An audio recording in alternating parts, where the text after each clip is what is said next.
everybody, this is Everyday Commentary, and this is a video overview of a 3D printed spinner. I don't know who made this because I didn't really pay attention, but you can get a bunch of different ones that have this exact same design on Etsy, and the reason why is because on Thingiverse, which is a forum for 3D printers, somebody made this design, and so they can just go on to Thingiverse or another 3D printer forum, take the plans for free, and then batch these out. I bet the 3D printed body, the white piece here, probably costs 50 cents worth of material. You get the 4 bearings like I did here. You can kind of guarantee the weight is going to be balanced. And then, I think I paid $22 or $25 shipped for this guy. And so for not a whole lot of money, you can make 5,000% profit or something crazy. I mean, I can't imagine the bearings being more than like $1 a piece. I just have stainless steel bearings in it.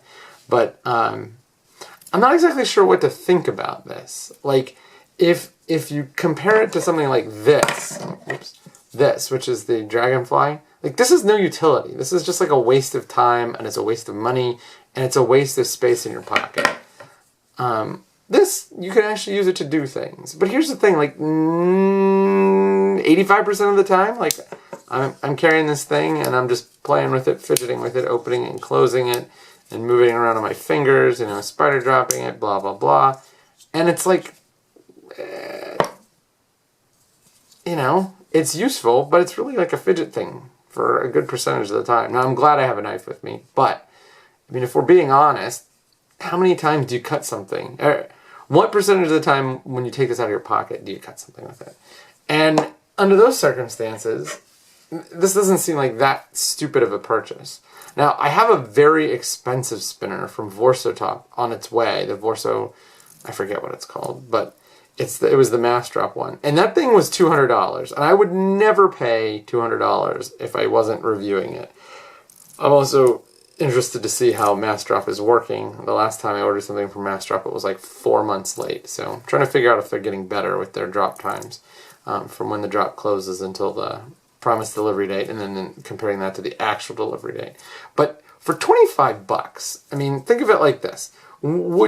If you ever carried a yo-yo, like, what's the difference? I mean, sure, you could probably do some tricks with a yo-yo, but I think that there's some potential, like I was able to get it so that I could put it from one finger. I can't do this behind the camera, but put it from one finger and pop it up and catch it on the other finger. It didn't work like 100% of the time, but it was good enough that I could do it consistently. And the other thing was you could do it this way. You could flip it over. Like, it's not, this one's too big for me. I wish I just had one that was like 2 pieces. But this one's, not terrible.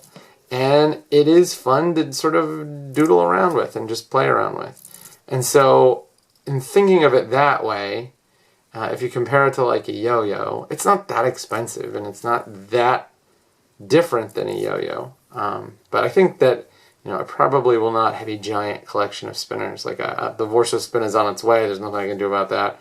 I may get one more. I may get like the parallel one to see if I like it. But they are fun, and they do sort of keep your mind off things, like if you're driving, or oftentimes in my new job, I talk on the phone a lot. And so it's handy to have something there, and it's, almost perfectly. Let's see if I can get it.